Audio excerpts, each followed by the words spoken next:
deliver training session. 9 components of CBT and workstation.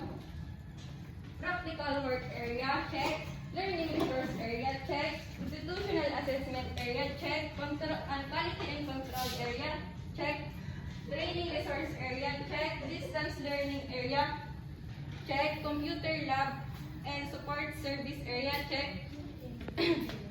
Functionality of materials and equipment, laptop, projector, okay, functional.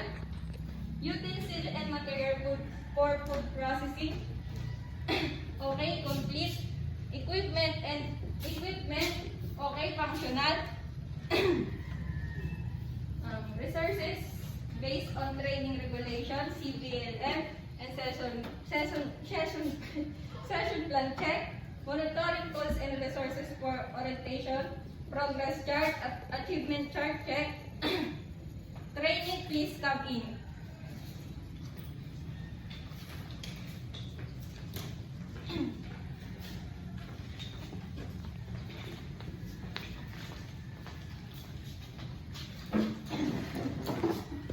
Good morning. Welcome to Bataan State University. Trainees, I'm Joby G. Escobar, your training for food processing and seafood. Just to inform you, we are TESDA accredited training center for food processing and seafood. We'll be together for 100 hours. Before we start, may I request everybody to stand up for prayer? Okay, amen. You may take your seat. So we have 2 enrollees in this qualification. So as I call your name, kindly raise your hand and sign this attendance sheet. Miss Flores, Mr. Enrique Saison,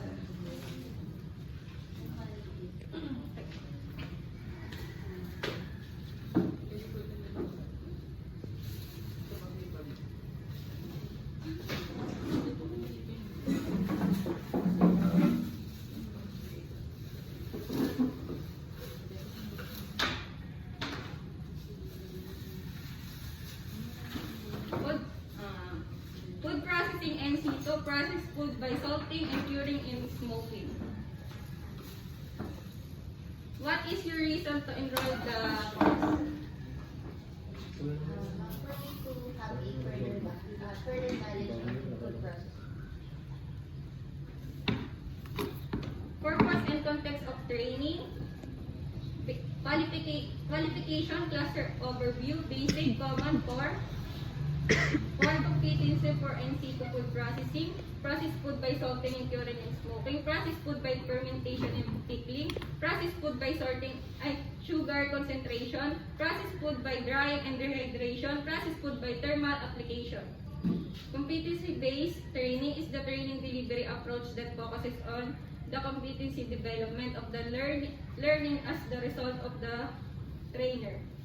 Competency-based training principle. The training is based on the curriculum developed from competency standard. Learning is modular in structure. Training delivery in individual and self-place. Training is based on work that must be performed. Training materials are directly related to the competency standard and curriculum modules.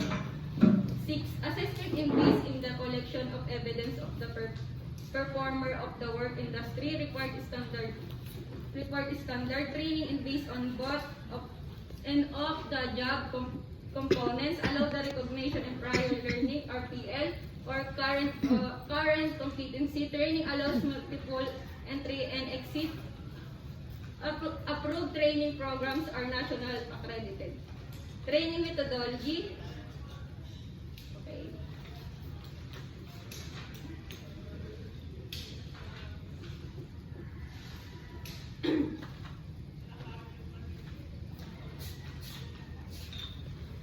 I have here the characteristic data gathering for kindly answer in honestly since it's all about your background.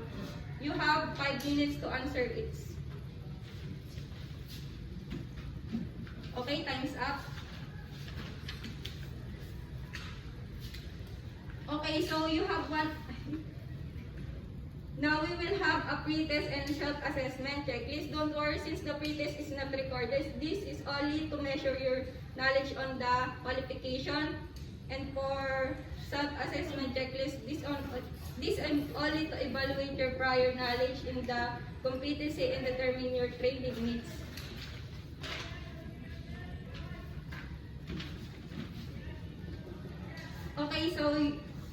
Okay, so you have 1 hour to answer each. Okay, time's up. Please pass your paper.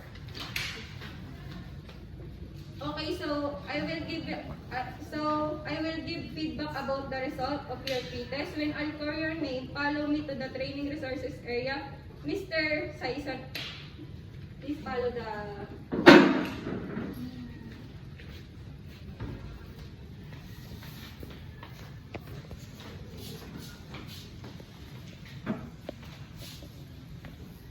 read the CBLM.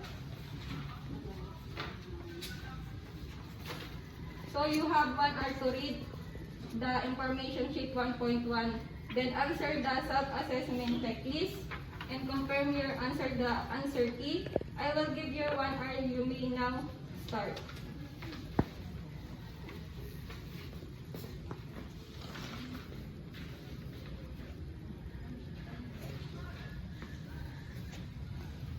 Miss Ednaline, please follow the institutional area.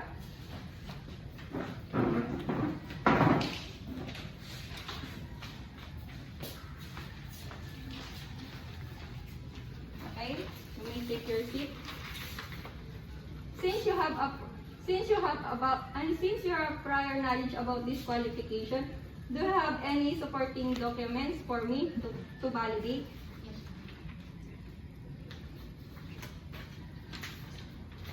Okay, let me just call your previous employer for confirmation. Hello, is this National Food Cooperation? I'm Jockey G. Escobar from TESDA. I just want to confirm Miss Ednaline Flores' document is valid. Okay, thank you. Okay, Miss Ednaline Flores, I have confirmed that your supporting document is valid. So, let's do the demonstration and all assessment your prior knowledge, prior learning. Let's proceed to the practical work area. For your demonstration,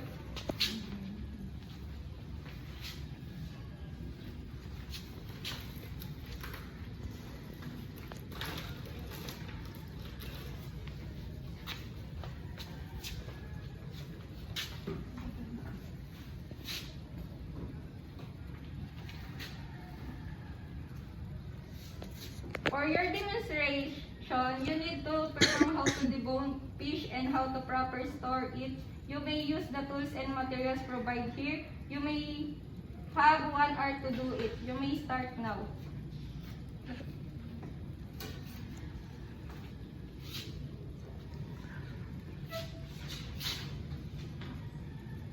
Okay?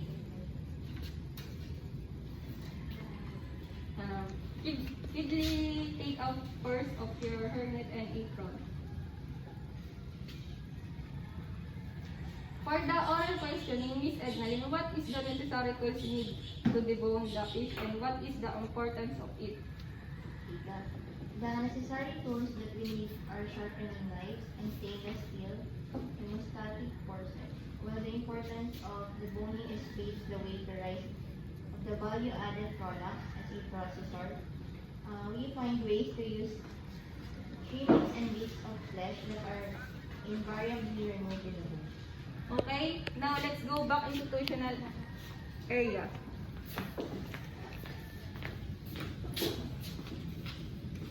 Okay, good job, well done, Miss Ednaline. I will record in your progress chart and achievement chart. Since you do not undergo this competency, you can now leave. Please study CBLM and training metric for tomorrow workstation.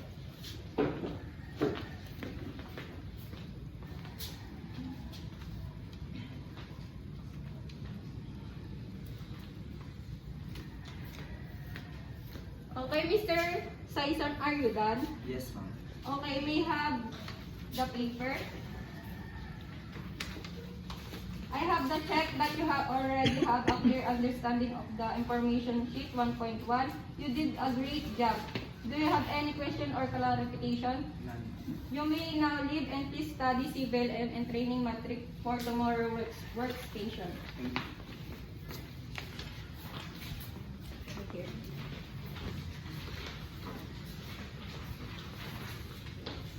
Okay. Trainee, please come in.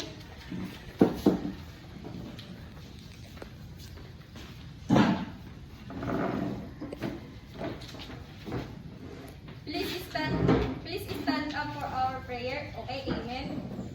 So, I'll call your name. Could you raise your hand and say present? Miss Edna Flores. Miss Enrico Saison. Present. Congratulations training for making 20 days of our trainer.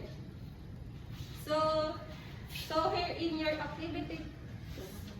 So here is your activity training matrix. You know your workstation of the workstation for the day. If you have any concern, please don't hesitate ask me.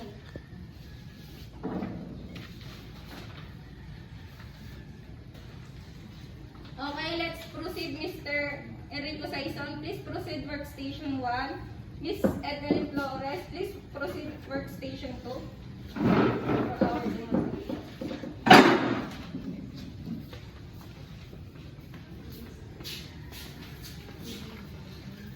Simply put your apron and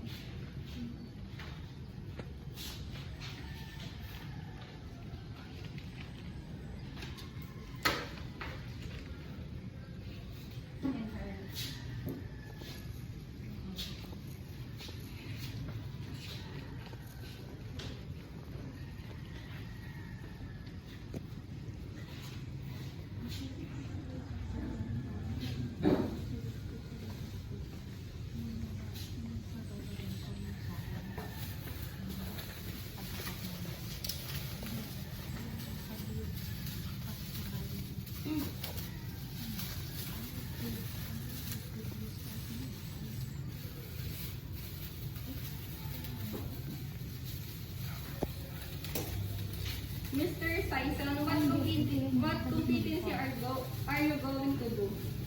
I will demonstrate in this. Oh, okay, I see. You're demonstrating how to do it.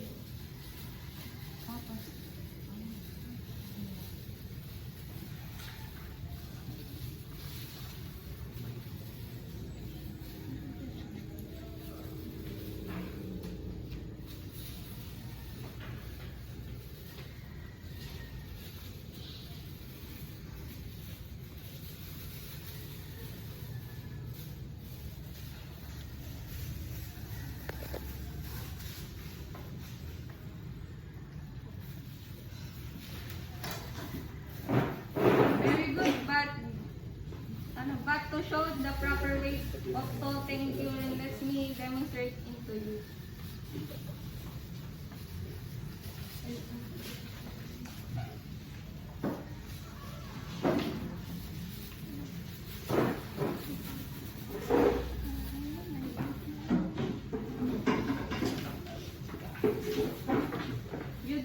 You did a great job, Mr. Saison. This time you're perfectly pure a fish using salting method.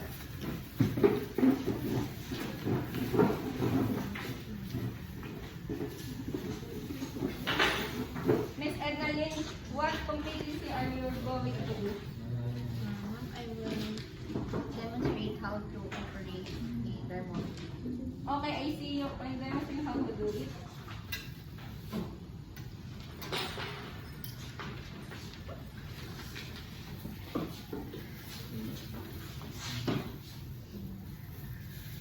You do it well, but to show how to proper way of operating the thermometer according to manufacturer manual, let me demonstrate it to you.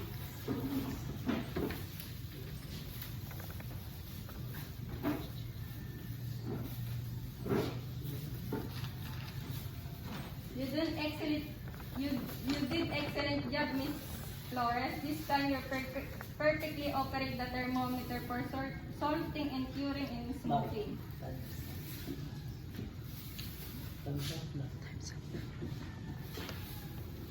Mr. Saison, Mr. Enrico Saison, you can demo now your competency. YouTube.